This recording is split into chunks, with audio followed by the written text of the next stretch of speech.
Hello guys, नमस्कार। Ram take classes में आपका स्वागत है। और आज हम सर्वे इंजीनियरिंग का ये हमारा पहला लेक्चर है ठीक है। तो जिसमें हम क्वेश्चन की प्रैक्टिस करने वाले हैं। ठीक है, कुछ क्वेश्चंस की प्रैक्टिस करने वाले हैं। और आज का टॉपिक जो रहेगा हमारा, ठीक है, आज का जो टॉपिक रहेगा ये basic principles and classification of सर्वे रहेगा। ठीक है, basic principle and classification of सर्वे रहेगा। इस पर बेस्ड कुछ इंपॉर्टेंट क्वेश्चंस की प्रैक्टिस करने वाले हैं। ठीक है, तो स्टार्ट करते हैं क्वेश्चन से। फर्स्ट क्वेश्चन है हमारा, ये metallic tape is made of. एक मेटलिक टेप किससे बना हुआ होता है? ठीक है, ऑप्शन दिया गया है steel, Invar, linen, cloth and wire. ठीक है, तो करेक्ट ऑप्शन हो जाएगा हमारा यहाँ पर कि मेटलिक टेप जो बना हुआ होता है, ठीक है, किस चीज़ का बना हुआ होता है? ये बना होता है क्लॉथ। ठीक है, क्लॉथ प्लस वायर का। ठीक है, क्लॉथ प्लस वायर का। ठीक है, तो करेक्ट ऑप्शन यहाँ पर हो जाएगा हमारा डी पार्ट। ठीक है, क्लॉथ एंड वायर। ठीक है, नेक्स्ट क्वेश्चन देख लेते हैं।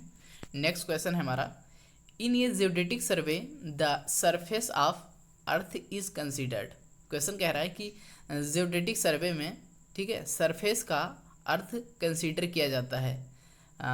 यानी भूपृष्ठीय सर्वेक्षण में पृथ्वी तल को, ठीक है, किस रूप में मान के कंसीडर किया जाता है? ठीक है, वर्टिकल या कर्व्ड या इंक्लाइंड या हॉरिजेंटल। ठीक है, हॉरिजेंटल प्लेन सर्वे में माना जाता है। ठीक है, प्लेन सर्वे में हॉरिजेंटल माना जाता है। ठीक है, और जियोडेटिक सर्वे में कर्व्ड माना जाता है। सरफेस को कैसा मान के कंसीडर करते हैं कि कर्व्ड है सरफेस। ठीक है, जियोडेटिक सर्वे ये होता है लार्ज एरियाज के लिए। ठीक है, जिसका एरिया 195.5 किलोमीटर स्क्वायर से ग्रेटर होना चाहिए। ठीक है, ग्रेटर होना चाहिए, तो ये हो जाएगा जियोडेटिक सर्वे। अगर इससे लेस है तो वो हो जाएगा प्लेन सर्वे। ठीक है, नेक्स्ट क्वेश्चन देख लेते हैं। Which of the following lines are used to show that the object is cut and then viewed. ठीक है, क्वेश्चन है, इनमें से किन रेखाओं का उपयोग ये दिखाने के लिए किया जाता है कि ऑब्जेक्ट को काट कर देखा गया है? ठीक है, ऑप्शन दिया गया है हैचिंग लाइंस। ठीक है, ऑप्शन दिया गया है hatching lines, centre line, leader line. ठीक है, leader line and hidden line. ठीक है, तो बता दें जो हैचिंग लाइंस होता है, ठीक है, हैचिंग लाइंस होता है ये लाइन जब यूज किया जाता है कि जब सेक्शन को काट करके दिखाने के लिए किया जाता है। ठीक है, यानी तो करेक्ट ऑप्शन हो जाएगा हैचिंग लाइन। ठीक है, सेंटर लाइन का उपयोग कहाँ करते हैं? सेंटर लाइन का उपयोग होता है दो खंड को विभाजित करता है। ठीक है, यानी दोनों सेक्शन को क्या करता है? दो भागों में विभाजित करता है। किसी सेक्शन को दो भागों में विभाजित करता है। ठीक है, किसी सेक्शन को दो भागों में विभाजित करता है, तो उसको सेंटर लाइन से डिनोट करते हैं, डिफाइन करते हैं। ठीक है, लीडर लाइन क्या होता है? लीडर लाइन होता है ये लाइन मतलब किसी आइटम या मतलब मीन्स ड्राइंग और टेक्स्ट को, ठीक है, जो ड्राइंग है और टेक्स्ट है यानी कुछ लिखा हुआ है। ठीक है, इसको क्या करता है? इसके बीच में रिलेशन को स्टेबलाइज करता मतलब स्थापित करता है। ठीक है, नेक्स्ट नेक्स्ट ऑप्शन है हिडन लाइन। ठीक है, हिडन लाइन होता है जैसे कि जो कि यानी कि बैक साइड में होता है। ठीक है, यानी उसको आगे जस्ट ऐसे शो करने के लिए शो कर दिया जाता है। ठीक है, वो होता है हिडन लाइन। ठीक है, मीन्स क्या होता है? ये होता है बैक साइड। ठीक है, ये होता है बैक साइड को दिखाने के लिए। ठीक है,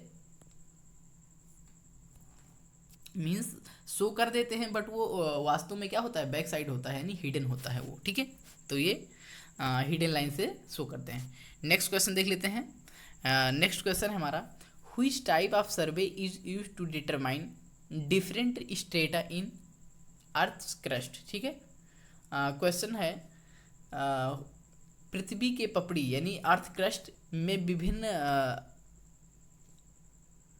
संस्तरों का निर्धारण करने के लिए किस प्रकार का सर्वेक्षण करते हैं? Military survey, mine survey, geological survey या इंजीनियरिंग सर्वे? तो यहाँ पर करेक्ट ऑप्शन हो जाएगा हमारा जियोलॉजिकल सर्वे। जियोलॉजिकल सर्वे होता है अर्थ पृथ्वी के अर्थ क्रस्ट यानी अर्थ क्रस्ट वगैरह के बारे में क्या करते हैं? इसमें देखते हैं। ठीक है, इसके बारे में स्टडी करते हैं। ठीक है, नेक्स्ट क्वेश्चन है हमारा, RF आप 2 centimetre R F for 2 centimetre to ये 1 मीटर इज, यानी क्वेश्चन कह रहा है 2 सेंटीमीटर से 1 मीटर के लिए, ठीक है, 2 सेंटीमीटर से 1 मीटर के लिए आर एफ क्या होता है। आर एफ मीन्स होता है, R F means representative factor, ठीक है, क्या होता है, रिप्रेजेंटेटिव फैक्टर। तो आर एफ इक्वल टू होता क्या है, आर एफ इक्वल टू होता है map distance upon ground distance, ठीक है, मैप डिस्टेंस, ठीक है, map distance upon ground distance, ठीक है, अपॉन ग्राउंड डिस्टेंस, ठीक है, अपॉन ग्राउंड डिस्टेंस, ठीक है। तो मैप डिस्टेंस कितने होगी, 2 सेंटीमीटर होगी। ये ध्यान रखेंगे कि दोनों को यूनिट को सेम रखेंगे, ठीक है, दोनों के यूनिट को सेम रखेंगे। यहाँ पर 2 सेंटीमीटर दिया है मैप डिस्टेंस, ठीक है, ग्राउंड डिस्टेंस यानी 1 मीटर के लिए पूछा है, यानी ग्राउंड डिस्टेंस जो है 1 मीटर है, ठीक है। तो इसको सेंटीमीटर में कन्वर्ट कर लेते हैं पहले, तो कितना हो जाएगा 100 सेंटीमीटर, ठीक है। तो 2 centimetre upon 100 centimetre equal to कितना हो जाएगा 1/50, ठीक है, 1/50। रिप्रेजेंटेटिव फैक्टर कितना आ गया 1/50, ठीक है। तो करेक्ट ऑप्शन यहाँ पर मेरा है सी पार्ट, ठीक है, करेक्ट ऑप्शन आ जाएगा सी पार्ट। नेक्स्ट क्वेश्चन देख लेते हैं। नेक्स्ट क्वेश्चन है द सर्वे लाइन, ठीक है, the survey line the survey in which the curvature of earth is ignored is called, ठीक है। क्वेश्चन कह रहा है कि सर्वे, ठीक है, जिसमें क्या है पृथ्वी की वक्रता को क्या कहते हैं, इग्नोर कर देते हैं, ठीक है, यानी कंसीडर नहीं करते हैं। जब पृथ्वी की वक्रता यानी अर्थ कर्वेचर ऑफ अर्थ को नहीं कंसीडर करते हैं तो ये क्या होता है, ये होता है प्लेन सर्वे, ठीक है, ये हो जाएगा प्लेन सर्वे, ठीक है। अगर कर्वेचर को कंसीडर कर लेते हैं, ठीक है, यानी कर्वेचर ऑफ अर्थ को कंसीडर कर लेते तो हो जाता है जियोडेटिक सर्वे हो जाता है, ठीक है, तो जियोडेटिक सर्वे हो जाता है, ठीक है। नेक्स्ट क्वेश्चन देख लेते हैं। ये survey done to understand the heavenly bodies is known as, खगोलीय पिंडों को समझने के लिए किया गया सर्वेक्षण को कहते हैं, क्या कहते हैं, सिलीसियस, ठीक है, सिलीसियस सर्वे या एस्ट्रोनॉमिकल सर्वे, फोटोग्राफिक सर्वे या एरियल सर्वे, ठीक है। तो यहाँ पर करेक्ट ऑप्शन हो जाएगा हमारा एस्ट्रोनॉमिकल सर्वे, यानी खगोलीय पिंडों को समझने के लिए खगोलीय सर्वेक्षण करते हैं, यानी एस्ट्रोनॉमिकल सर्वे करते हैं, ठीक है। नेक्स्ट क्वेश्चन देख लेते हैं। नेक्स्ट क्वेश्चन है हमारा हाइड्रोग्राफिक, ठीक है, hydrographic survey deals with the mapping of, यानी जल सर्वेक्षण का मानचित्रण से संबंधित है, ठीक है। तो अगर यहाँ पर पूछ लिया जाए डायरेक्टली कि हाइड्रोलॉजिकल सर्वे, ठीक है, डील्स विथ किसको डील करता है, तो लार्ज वाटर बॉडीज यहाँ पर करेक्ट ऑप्शन हो जाएगा, ठीक है। अगर हाइड्रोलॉजिकल सर्वे भी पूछ लेता तो भी ये लार्ज बॉडीज को कंसिडर करता है या रिलेट करता है, ठीक है। तो यहाँ करेक्ट ऑप्शन हो जाएगा ये पार्ट, ठीक है। नेक्स्ट क्वेश्चन देख लेते हैं। नेक्स्ट क्वेश्चन है which one of the following smallest scale, यानी क्वेश्चन कह रहा है निम्न में से, ठीक है, सबसे छोटा मापक यानी स्केल कौन सा है, ठीक है। तो फर्स्ट ही क्या करेंगे हम आर एफ को कैलकुलेट करके पता कर सकते हैं, ठीक है। आर एफ क्या बताया था अभी, आर एफ को कैलकुलेट किया था कि मैप डिस्टेंस अपन ग्राउंड डिस्टेंस, ठीक है। तो ये हो जाएगा आर एफ इक्वल टू हो जाएगा, ठीक है, आर एफ यहाँ पर दिया हुआ है, ठीक है, क्या करेंगे आर एफ दिया हुआ है, यहाँ पर रिप्रेजेंटेटिव फैक्टर दिया हुआ है।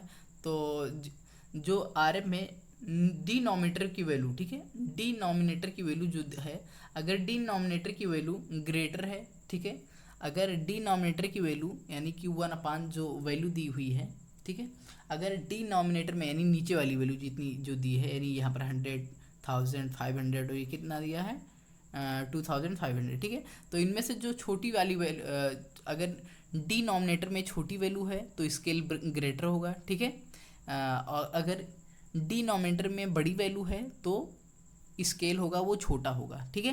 तो यहाँ पर क्वेश्चन कह रहा है which one of the following smallest scale, यानी इनमें से सबसे छोटा स्केल कौन है।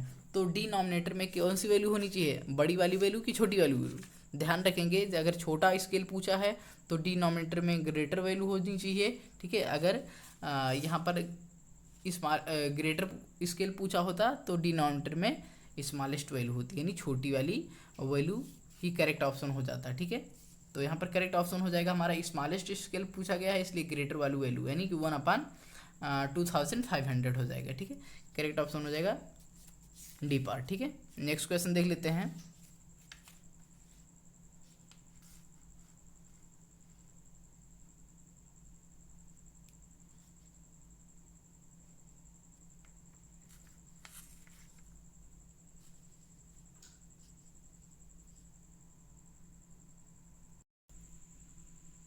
नेक्स्ट क्वेश्चन देख लेते हैं। ये line joining some fixed point on the main survey line is called. Question कह रहा है कि मुख्य सर्वेक्षण लाइन पर कतिपय नियत बिंदुओं को जोड़ने वाली रेखा को कहते हैं। ठीक है, यानी क्वेश्चन कह रहा है कि जो मेन ये लाइन ज्वाइनिंग यानी मुख्य सर्वेक्षण लाइन रेखा को, ठीक है, फिक्स्ड लाइन ये line joining some fixed points on the main survey line is called क्या कहलाता है? चेक लाइन कहलाता है, टाई लाइन, बेस लाइन या check line, tie line, base line या नन ऑफ दिस, इनमें से कोई भी नहीं। ठीक है, तो डायग्राम द्वारा फिर से देख लेते हैं। ठीक है, डायग्राम द्वारा फिर से देख लेते हैं कि सेंटर लाइन क्या होती है। ठीक है, मेन लाइन क्या होता है, बेस लाइन क्या होता है, टाई लाइन्स क्या होता है, जिससे हमको समझ में आ जाएगा। ठीक है, तो check line, tie line, base line, इन सबको एक बार देख लेते हैं, फिर से डिफाइन कर देते हैं। ठीक है, मान लेते हैं कोई ये पार्क है। ठीक है, मान लेते हैं ये कोई पार्क है। ठीक है, और इसमें, ठीक है, इसमें ये जो है कॉर्नर्स पे ये है, मान लेते हैं ये क्या है, मेन स्टेशन है। ठीक है, क्या है, यहाँ पर मेन स्टेशन है। ठीक है, ये मेन स्टेशन है। मेन स्टेशंस को एक मेन स्टेशन से दूसरे को ज्वाइन करने वाले को क्या कहते हैं? मेन लाइन कहते हैं। ठीक है, तो ये हमारा मेन स्टेशन हो गया, ये बी, सी, डी और ई, क्या हो गया ये सब? ये हो गया मेन स्टेशन हो गया। ठीक है, ये मेन स्टेशन है। उसके बाद में अगर इनको जो दो पार्ट में इक्वली डिफाइन करता है, या बोल दें कि बड़ी लाइन जो होती है, ठीक है, उसे कहते हैं बेस लाइन। ठीक है, जो बड़ी लाइन होती है उसे कहते हैं बेस लाइन। तो ये क्या है, ये है स्टेशन है। ठीक है, मेन स्टेशन है।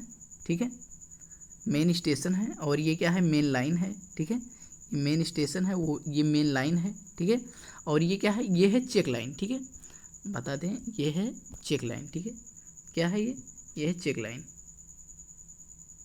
ये है चेक लाइन। ठीक है, ये चेक लाइन है। उसके बाद में नहीं, ये बेस लाइन है, ध्यान रखेंगे, ये है बेस लाइन। ठीक है, ये है बेस लाइन। ठीक है, ये है बेस लाइन, जो क्या कर रहा है, जो सबसे बड़ी वाली लाइन है। ठीक है, यानी इस पार्ट को, इस जो पार्क माना है, इसको क्या है, डिवाइड कर रही है। ठीक है, तो बड़े भागों में। ठीक है, और उसके बाद में चेक लाइन की बात करें तो ये हमारा चेक लाइन हो जाएगा। कलर चेंज कर लेते हैं, ये हो जाएगा हमारा, ये हो जाएगा ये चेक लाइन। ठीक है, ये हो जाएगा चेक लाइन। ठीक है, उसके बाद में अगर इस पार्क में, मान लेते हैं इस पार्क में कहीं पेड़ पौधा है। ठीक है, या मान लेते हैं कहीं टेबल रखा हुआ है। ठीक है, उसको हमें क्या करना है, लोकलाइज करना है। ठीक है, बताना है कि कहाँ पर, मान लेते हैं यहाँ पर पेड़ लगा हुआ है। ठीक है, यहाँ पर लगा हुआ है पेड़। ठीक है, तो इसको लोकलाइज करना है, तो किससे लोकलाइज करेंगे? ठीक है, किससे लोकलाइज करेंगे इसको किससे करेंगे? टाई लाइन से। ठीक है, इसको टाई लाइन से। ठीक है, किसी चीज़ को क्या कर रहे हैं, किसी चीज़ को बता रहे हैं। ठीक है, यानी लोकलाइज कर रहे हैं कि ये अगर देखा जाए तो ये बेस लाइन से कितनी दूरी पर है और इधर से चेक लाइन से कितनी दूरी पर है। ठीक है, तो लोकलाइज कर रहे हैं, यानी कोई फिक्स्ड पॉइंट है। ठीक है, ये कोई फिक्स पॉइंट है, इसको क्या कर रहे हैं, लोकलाइज कर रहे हैं। तो वो किससे कर रहे हैं? ये होता है टाई लाइन्स। ठीक है, ये होता है टाई लाइन से इसको लोकलाइज कर रहे हैं, तो ये हो जाएगा टाई लाइन्स। करेक्ट ऑप्शन यहाँ पर पूछा है, ये line joining some fixed points on the main survey line. ठीक है, किसी सर्वे लाइन पर क्या है, किसी फिक्स्ड पॉइंट को, यानी जैसे मान लो पेड़ पौधा हो गया, या कोई चीज़ हो गया, या मंदिर मान लेते हैं, या कोई टेबल मान लेते हैं रखा हुआ है इस पार्क में। इस पार्क की बात करें तो इसमें मान लो कहीं टेबल रखा हुआ है, तो इसको लोकलाइज करने के लिए किसे देखेंगे, ये टाई लाइन से। तो करेक्ट ऑप्शन क्या हो जाएगा हमारा? B part, tie lines correct option हो जाएगा। ठीक है, नेक्स्ट क्वेश्चन देख लेते हैं। क्वेश्चन है, the ruling principle of plane surveying is to work from. Question कह रहा है समतल सर्वेक्षण के सिद्धांत के अनुसार। ठीक है, समतल सर्वेक्षण के सिद्धांत के अनुसार सर्वेक्षण कार्य किया जाता है। कैसा किया जाता है? वर्किंग फ्रॉम, ठीक है, working from whole to part, ध्यान रखेंगे। ठीक है, working from whole to part, तो करेक्ट ऑप्शन हो जाएगा सी पार्ट। ठीक है, करेक्ट ऑप्शन हो जाएगा सी पार्ट। ठीक है। दो प्रिंसिपल होते हैं, ठीक है, हमको पता है सर्वे के दो प्रिंसिपल होते हैं। प्रिंसिपल आप सर्वेइंग के देखेंगे, दो प्रिंसिपल होते हैं। पहला तो पता है working from whole to part, कई बार देख चुके हैं। Working from whole to part होता है, ठीक है, पहला होता है working from whole to part,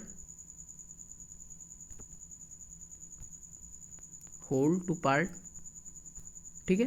second होता है to locate any point at least two independent measurements. Question कह मतलब दूसरा ये जो प्रिंसिपल है, ठीक है, टू लोकेट एनी पॉइंट यानी किसी एक बिंदु को, ठीक है, किसी एक बिंदु को स्थापित करने के लिए, ठीक है, at least two independent measurements requirement, ठीक है। कहने का मतलब है कि किसी, जैसे मान लेते हैं ये भी हम आपको बता दें कि ये और बी है पॉइंट, ठीक है। अगर हम बोलें कोई सी पॉइंट यहाँ पर है, ठीक है, तो इस सी पॉइंट को कैसे लोकेलाइज करोगे? कम से कम दो नोन चीज़ें होनी चाहिए। जैसे क्या चीज़ हो सकता है, या तो बता दिया जाए ये लाइन कितनी बड़ी है और ये यहाँ से कितनी डिस्टेंस है, यानी ये जो सी पॉइंट है ये से कितनी दूरी पर है और बी से कितनी दूरी पर है, यानी इसका और दोनों का मेजरमेंट बता दिए, लेंथ बता दिए, ठीक है। या हो सकता है कि अगर हम बता देते ये और बी बता देते, सी पॉइंट कोई है, अगर बता देते यहाँ पर कि मान लेते हैं इधर से ये से सी की डिस्टेंस मान लो समथिंग है 2 मीटर है, बता दिया जाए, और यहाँ से जो एंगल है वो एंगल दे दिया जाए, यानी एक दूरी दे दिया जाए और एंगल दे दिया जाए, तो भी पता कर सकते हैं, ठीक है। ये थर्ड पॉइंट कैसे पता कर सकते हैं? मान लो ए बी है, ठीक है, बता दें सी पॉइंट बताओ, ठीक है, सी पॉइंट को लोकलाइज करो, तो हो सकता है यहाँ से एंगल बता दें कि ये से मान लो 60 डिग्री पे है और बी से 45 डिग्री पे है, तो भी लोकलाइज कर दें, जहाँ पर दोनों कट करें वहीं पर, यानी कि ये तीसरा पॉइंट होगा, ठीक है। तो कम से कम दोनों प्रिंसिपल को देख लेते हैं। पहला है working from whole to part, यानी कि working from whole to part होता है फर्स्ट। सेकंड होता है टू लोकेट एनी पॉइंट, ठीक है, at least two independent measurements requirement, ठीक है, कि कम से कम दो इंडिपेंडेंट मेजरमेंट्स की ज़रूरत पड़ती है किसी भी एक पॉइंट को स्टेबलाइज करने के लिए या स्थापित करने के लिए या लोकलाइज, ठीक है, करने के लिए कम से कम दो इंडिपेंडेंट मेजरमेंट्स की रिक्वायरमेंट होती है, ठीक है। नेक्स्ट क्वेश्चन देख लेते हैं। नेक्स्ट क्वेश्चन है हमारा, the basic principle of surveying working from whole to part is related to. Question कह रहा है कि जो सर्वेक्षण का मूल सिद्धांत है, ठीक है, पूर्ण से आंशिक तरफ की ओर कार्य करना, ठीक है, ये किस लिए करते हैं? किसी पूर्ण, यानी मान लेते हैं पहले पूरे एक प्लॉट को कंसिडर कर रहे हैं, ठीक है, इसमें मेजरमेंट में अगर थोड़ी बहुत एरर हुई होगी तो एक पार्ट तक, यानी उसके यानी ये एक बड़े पार्ट को कंसिडर किया, इसमें अगर मान लो कुछ थोड़ी बहुत एरर भी हो रही होगी तो उसके बाद में जो working from whole to part, यानी पार्ट की तरफ जा रहे हैं, उसके छोटे छोटे भागों आंशिक की तरफ जा रहे हैं, ठीक है, तो थोड़ी बहुत एरर भी मान लो रही भी होगी तो वो ऑटोमेटिक क्या हो जाएगी, वो ख़त्म हो जाएगी, ठीक है, या निगलेक्ट कर दी जाएगी, ठीक है। तो यहाँ पर करेक्ट ऑप्शन क्या हो जाएगा? यहाँ पर करेक्ट ऑप्शन हो जाएगा, देख लेते हैं ऑप्शन क्या दिया है मेकिंग प्लॉटिंग ईजियर, यानी आरेखन निर्माण के लिए आसानी होता है working from whole to part करने के लिए। तो नहीं, इसमें आसानी की कोई बात नहीं होती है कि आसानी होती है इसलिए ये किया जाता है, तो करेक्ट इनकरेक्ट ऑप्शन हो जाएगा। सेकंड है making plotting centre to boundary, यानी आरेखन निर्माण केंद्र से सीमा की ओर करते हैं, हाँ इसकी तरफ करते हैं, लेकिन इसका पर्पज़ ये नहीं होता है, ठीक है, इसका पर्पज़ मेन होता है गलतियों को कम करना या उसकी त्रुटियों को, जो भी गलतियां हैं उसको ख़त्म करना, ठीक है। तो है नेक्स्ट है सी पार्ट लोकलाइजिंग माइनर एरर्स, जो भी छोटी मोटी त्रुटियां हुई हैं, गलतियां हुई हों, उसको क्या है लोकलाइज करना, तो ये करेक्ट ऑप्शन हो जाएगा सी पार्ट, ठीक है, करेक्ट ऑप्शन हो जाएगा सी पार्ट, ठीक है। नेक्स्ट क्वेश्चन देख लेते हैं। Full form of GPS stands for, ठीक है, यानी जीपीएस का फुल फॉर्म क्या होता है? Global processing system, global provider system, global projecting system या ग्लोबल पोजिशनिंग सिस्टम, ठीक है। तो करेक्ट ऑप्शन हो जाएगा हमारा यहाँ पर डी पार्ट, करेक्ट ऑप्शन हो जाएगा D part, global positioning system, ठीक है। नेक्स्ट क्वेश्चन देख लेते हैं। नेक्स्ट है give full form of CL, यानी सीएल का पूरा नाम क्या है? सील लेवल, ठीक है, या सेंटर लाइन, कवर लाइन या चेन लाइन। तो यहाँ पर करेक्ट ऑप्शन हो जाएगा सेंटर लाइन, ठीक है, करेक्ट ऑप्शन हो जाएगा सेंटर लाइन। नेक्स्ट क्वेश्चन देख लेते हैं। नेक्स्ट क्वेश्चन है हमारा, what is the difference between sum of interior angle of plane triangle, ठीक है, and spherical triangle for area of triangle 195 kilometre square, ठीक है, ऑन द अर्थ सरफेस। तो क्वेश्चन कह रहा है कि एक प्लेन ट्रेंगल है, ठीक है, प्लेन ट्रेंगल है ये, ठीक है, और कलर चेंज कर लेते हैं कि जिससे समझ में आए। एक है स्फेरिकल ट्रेंगल, ये स्फेरिकल ट्रेंगल है, ठीक है, तो ये स्फेरिकल ट्रेंगल है। तो जो प्लेन सर्वे है मान लेते हैं प्लेन ट्रेंगल है, ठीक है, ये प्लेन ट्रेंगल का इंटीरियर एंगल है मान लेते हैं अल्फ़ा बीटा और ये गामा, ठीक है, अल्फ़ा बीटा गामा। और जो ये स्फेरिकल ट्रेंगल है इसको मान लेते हैं अल्फ़ा डैश, ठीक है, इसको मान लेते हैं बीटा डैश और ये मान लेते हैं गामा डैश, ठीक है। तो इनमें कितना डिफरेंस होता है, ठीक है, 1 डिग्री का या 1 मिनट का, 1 सेकेंड का या 1 रेडियन का। यानी क्वेश्चन कह रहा है, ठीक है, क्वेश्चन कह रहा है कि अल्फ़ा प्लस बीटा यानी इंटीरियर एंगल्स की बात कर रहे हैं के डिफरेंस, किससे डिफरेंस, इसका डिफरेंस जो स्फेरिकल ट्रेंगल है यानी alpha dash plus beta dash, ठीक है, beta dash plus gamma dash, इनका डिफरेंस कितना होता है, ध्यान रखेंगे 1 सेकेंड का होता है। कितना होता है, 1 सेकेंड का होता है, ठीक है, ध्यान रखेंगे। जो प्लेन ट्रेंगल होता है और स्फेरिकल ट्रेंगल होता है, अगर इनके एंगल्स की बात करें, इंटीरियर एंगल्स की बात करें, तो इनके इंटीरियर एंगल्स में जो डिफरेंस होता है वो 1 सेकेंड का होता है, ठीक है। तो करेक्ट ऑप्शन हो जाएगा यहाँ पर हमारा सी पार्ट, ठीक है। क्या हो जाएगा करेक्ट ऑप्शन, करेक्ट ऑप्शन हो जाएगा हमारा 1 सेकेंड, ठीक है, सी पार्ट हो जाएगा करेक्ट ऑप्शन। नेक्स्ट क्वेश्चन देख लेते हैं। Which of the following scale of the map is not affected due to shrinkage of the map, ठीक है। क्वेश्चन कह रहा है कि मानचित्र के निम्न मापक में से कौन मानचित्र के सिकुड़न के कारण प्रभावित नहीं होता है, ठीक है। तो engineers scale, graphical scale, representative fraction या नन ऑफ दिस, इनमें से कोई भी नहीं। तो बता दें कि ग्राफिकल स्केल होता है, ठीक है, ग्राफिकल स्केल होता है जो कि श्रिंकेज से कोई भी इफेक्ट यानी कुछ भी प्रभावित नहीं होता है, ठीक है। तो करेक्ट ऑप्शन हो जाएगा यहाँ पर हमारा बी पार्ट। नेक्स्ट क्वेश्चन है हमारा, नेक्स्ट क्वेश्चन है in geodetic survey sum of all interior angles, ठीक है, sum of all interior angles of the, देख लेते हैं। In geodetic surveying sum of the all internal angles degree, मतलब means angle जो होंगे डिग्री में, ठीक है, ऑफ की स्फेरिकल ट्रायंगल शुड बी, ठीक है, यानी भू पृष्ठीय सर्वेक्षण में गोलाकार त्रिकोण के सभी आंतरिक कोणों का योग, ठीक है, डिग्री में कितना होना चाहिए, इक्वल टू यानी 180 के बराबर, 180 डिग्री के बराबर या 360 डिग्री के बराबर या ग्रेटर देन 180 डिग्री या लेस देन 180 डिग्री, ठीक है। तो हमेशा कितना होगा, 180 डिग्री से हमेशा ग्रेटर होगा, ठीक है, ध्यान रखेंगे 180 डिग्री से यानी 180 डिग्री से ग्रेटर होगा, ग्रेटर देन 180 डिग्री, ठीक है। नेक्स्ट क्वेश्चन देख लेते हैं। नेक्स्ट क्वेश्चन है which one is the smallest scale, ठीक है। तो अभी ये क्वेश्चन पहले भी देख चुके हैं, ठीक है, कि डी पार्ट होगा करेक्ट ऑप्शन, ठीक है, क्योंकि ये जो डिनोमिनेटर की वैल्यू है सबसे ग्रेटर है, इसलिए जो करेक्ट ऑप्शन हो जाएगा डी पार्ट, ठीक है। नेक्स्ट क्वेश्चन देख लेते हैं। Which one of the following is the largest scale, largest scale में अगर बोला गया है तो जो डिनोमिनेटर में सबसे छोटी वैल्यू होगी तो उसकी जो स्केल होगी वो सबसे ग्रेटर होगी, यानी करेक्ट ऑप्शन हो जाएगा ये पार्ट, ठीक है। 1/500 दिया है, ठीक है, तो यही सबसे छोटा नॉमिनेटर है वैल्यू, ठीक है, यानी 500 की वैल्यू। उसके बाद में और दिया है 1000, 2500 और कितना दिया है 50,000, ठीक है। तो करेक्ट ऑप्शन हो जाएगा ये पार्ट 1/500, ठीक है, यानी जो नॉमिनेटर में जो वैल्यू दी है जो नीचे की वैल्यू गिवन है, ठीक है, 1 के वो लेसर वैल्यू है, ठीक है, तो उसकी जो स्केल होगी वो ग्रेटर होगी यानी लार्जर स्केल होगी, ठीक है। तो करेक्ट ऑप्शन हो जाएगा ये पार्ट। नेक्स्ट क्वेश्चन देख लेते हैं। नेक्स्ट क्वेश्चन है type of the surveying in which the curvature of earth is taken into account is called, यानी क्वेश्चन कह रहा है कि सर्वेक्षण के प्रकार जिसमें पृथ्वी की वक्रता को ध्यान में रखा जाता है यानी कंसीडर किया जाता है।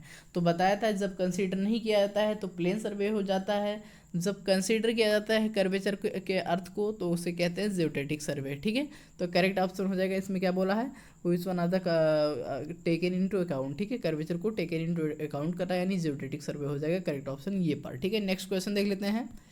नेक्स्ट क्वेश्चन है, it is always desirable to carry out survey work from, सर्वेक्षण कार्य को ठीक है करना हमेशा वांछनीय होता है। ठीक है, यानी डिज़ायरेबल होता है, working from whole to part या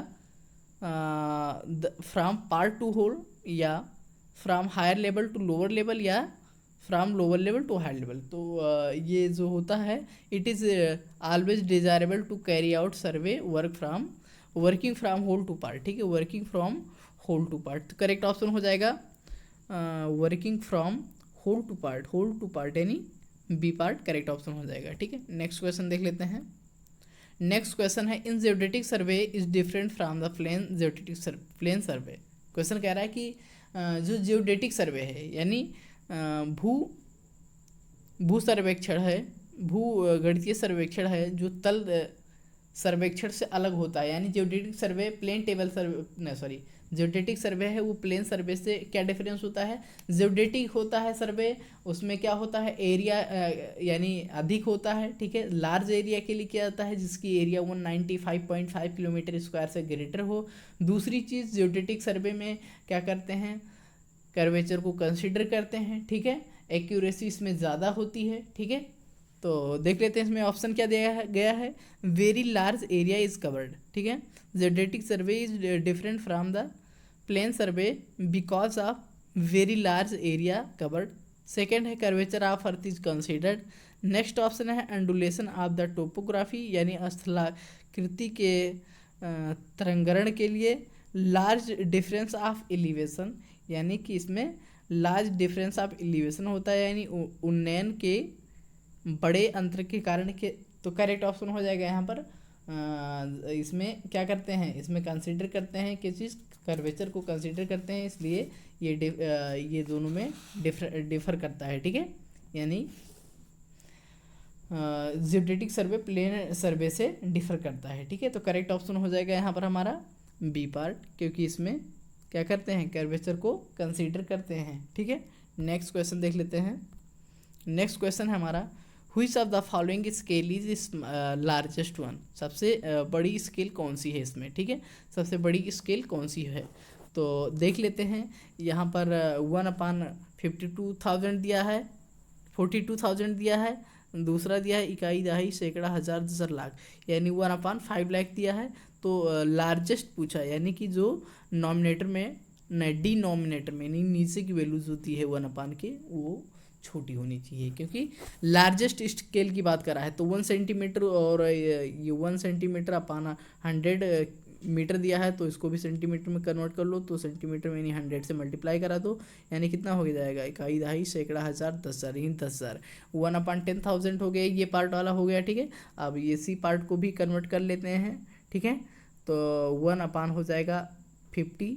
ठीक है, तो किलोमीटर है तो उसको मीटर में पहले कन्वर्ट कर लो। ठीक है, इनटू फिर 00 और को तो सेंटीमीटर में कन्वर्ट करने के लिए तो इकाई दहाई सैकड़ा हज़ार दसर लाख 10 लाख यानी 50 लाख हो जाएगा। ठीक है, तो करेक्ट ऑप्शन हो जाएगा यहाँ पर हमारा ये पार्ट, क्योंकि 1/10,000 है। ठीक है, यानी 10,000 एज कम्पेयर टू और तीनों ऑप्शन के अलावा जो 10,000 की वैल्यू है वो लेस है। ठीक है, तो 1 से डिवाइड करेंगे तो ग्रेटर वैल्यू मुझे मिलेगी, इसलिए हो जाएगा लार्जेस्ट स्केल। ठीक है, तो करेक्ट ऑप्शन हो जाएगा ये पार्ट। नेक्स्ट क्वेश्चन देख लेते हैं।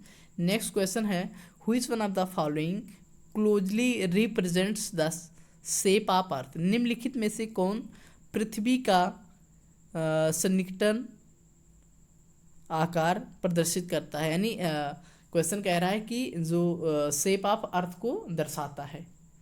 तो ऑप्शन दिया गया है स्फेरॉइड, एलिप्सॉइड या ऑब्लेट स्फेरॉइड या ऑफ रिवॉल्यूशन। ठीक है, नेक्स्ट ऑप्शन है प्रोलेट स्फेरॉइड, तो करेक्ट ऑप्शन हो जाएगा ऑब्लेट। ठीक है, ऑब्लेट स्फेरॉइड। ठीक है, तो करेक्ट ऑप्शन हो जाएगा सी पार्ट। नेक्स्ट क्वेश्चन देख लेते हैं। नेक्स्ट क्वेश्चन हमारा geodetic survey of India was done using. Geodetic survey of India was done using यानी भारत का भूगणितीय सर्वेक्षण निम्नलिखित में से किया गया है। निम्नलिखित में से किसका उपयोग किया गया है? ट्रेंगुलेशन के किया गया है, या ट्रावर्सिंग का, या ट्राइलेटरेशन, या नन ऑफ दिस, या इनमें से। तो करेक्ट ऑप्शन हो जाएगा ट्रेंगुलेशन मेथड द्वारा। ठीक है, तो भारत का जो भूगणितीय सर्वेक्षण निम्नलिखित में से ट्रेंगुलेशन मेथड द्वारा किया गया है। ठीक है, तो करेक्ट ऑप्शन हो जाएगा यहाँ पर हमारा ये पार्ट। ठीक है, करेक्ट ऑप्शन हो जाएगा ये पार्ट। नेक्स्ट क्वेश्चन देख लेते हैं। Which of the following scale is the smallest scale. ठीक है, सेम क्वेश्चन कई बार कर चुके हैं। ठीक है, तो इसमें पूछा है स्मॉलेस्ट स्केल यानी कि जो डिनोमिनेटर की वैल्यू होगी वो ग्रेटर होनी चाहिए। ठीक है, तो फर्स्ट ऑप्शन देख लेते हैं। फर्स्ट में क्या है, 1 सेंटीमीटर इक्वल टू 50 मीटर। ठीक है, तो 1 सेंटीमीटर अपान 50 मीटर है, तो 50 और 2 0 और बढ़ा देते हैं, सेंटीमीटर में कन्वर्ट हो गया। ये दूसरा है, तो ये भी है, ये 1/50,000 हो गया। ठीक है, तो 50,000 5,000 तो ग्रेटर हो गया। और ये है 4 तो इसको डिवाइड कर देते हैं। ठीक है, 4 पंचे 20 यानी 5, और कितना बचेगा, 1 2 3 4, 1 2 3 4। ठीक है, तो ये बी और सी ऑप्शन सेम दिख रहे हैं जैसा कि। ठीक है, नेक्स्ट है 1 centimetre equal to 1 centimetre equal to कितना दिया है, ये हो जाएगा 1 सेंटीमीटर अपान कितना हो जाएगा 5,000 दिया है। इसको सेंटीमीटर में कन्वर्ट करेंगे तो 2 0 और बढ़ जाएगा, यानी 3 0 3 2 5 0 हो जाएगा। तो करेक्ट ऑप्शन हो जाएगा यहाँ पर डी पार्ट। ठीक है, करेक्ट ऑप्शन हो जाएगा डी पार्ट। डिनोमिनेटर में इसकी वैल्यू ग्रेटर हो जाएगी। ठीक है, इसकी वैल्यू अगर ग्रेटर हो जाएगी तो वह जो स्केल हो जाएगा वो स्मॉल हो जाएगा, क्योंकि डिवाइड करेंगे 1 तो ये इस छोटी वैल्यू हो जाएगी। ठीक है, तो करेक्ट ऑप्शन हो जाएगा यहाँ पर हमारा डी पार्ट। ठीक है, नेक्स्ट क्वेश्चन देख लेते हैं। नेक्स्ट क्वेश्चन हमारा principle of surveying followed to prevent accumulation of errors, working from whole to part, या to work from whole to part. ठीक है, तो या बोथ ये एंड बी। तो करेक्ट ऑप्शन हो जाएगा working from whole to part. ठीक है, ये पार्ट करेक्ट हो जाएगा। ठीक है, नेक्स्ट क्वेश्चन देख लेते हैं। नेक्स्ट क्वेश्चन है diagonal scale is use to represent यानी विकर्ण मापनी है। ठीक है, विकर्ण मापनी का उपयोग प्रदर्शित करने के लिए किया जाता है। क्या प्रदर्शित करने के लिए ऑप्शन दिया गया है, 3 consecutive यूनिट्स। ठीक है, 3 consecutive units, 2 consecutive units. Next है डायगोनल ऑफ स्क्वायर। ठीक है, यानी वर्ग का विकर्ण या आयत का विकर्ण। ठीक है, या आयत का विकर्ण। तो यहाँ पर करेक्ट ऑप्शन हो जाएगा हमारा। ठीक है, करेक्ट ऑप्शन हो जाएगा 3 consecutive यूनिट। ठीक है, 3 consecutive यूनिट्स यानी 3 इकाइयों को प्रदर्शित करता है। जैसे कि क्या हो सकता है, मीटर, डेसीमीटर, सेंटीमीटर। ठीक है, डेसीमीटर, मीटर, सेंटीमीटर। ठीक है, तो करेक्ट ऑप्शन हो जाएगा 3 consecutive यूनिट्स, ये पार्ट हो जाएगा करेक्ट ऑप्शन। ठीक है, नेक्स्ट क्वेश्चन देख लेते हैं। नेक्स्ट क्वेश्चन है मीनिंग ऑफ आर एफ यानी ऑप्शन दिया है रिड्यूसिंग फ्रैक्शन, रिप्रेजेंटेटिव फ्रैक्शन। ठीक है, या रिडक्शन फैक्टर, या रिप्रेजेंटेटिव फैक्टर। ठीक है, रिप्रेजेंटेटिव फैक्टर। तो इनमें से कौन सा ऑप्शन सही होगा, आर एफ का मतलब होगा। ठीक है, तो यहाँ पर करेक्ट ऑप्शन हो जाएगा बी पार, रिप्रेजेंटेटिव फ्रैक्शन। ठीक है, रिप्रेजेंटेटिव फ्रैक्शन। ठीक है, ध्यान रखेंगे रिप्रेजेंटेटिव फ्रैक्शन होता है R F equal to. Next question देख लेते हैं। नेक्स्ट क्वेश्चन है the working from whole to part is done in serving in order to ensure that. ठीक है, in order to ensure that, इसको एक बार क्वेश्चन ये कर चुके हैं। ठीक है, एरर एंड मिस्टेक को क्या करता है, ये एक्यूमुलेट करता है, यानी कि errors and mistake of the one portion do not affect the remaining portion. ठीक है, तो यहाँ पर करेक्ट ऑप्शन क्या हो जाएगा, करेक्ट ऑप्शन हो जाएगा सी पार्ट। ठीक है, नेक्स्ट क्वेश्चन देख लेते हैं। आज के लिए बस इतना ही। ठीक है, थैंक यू।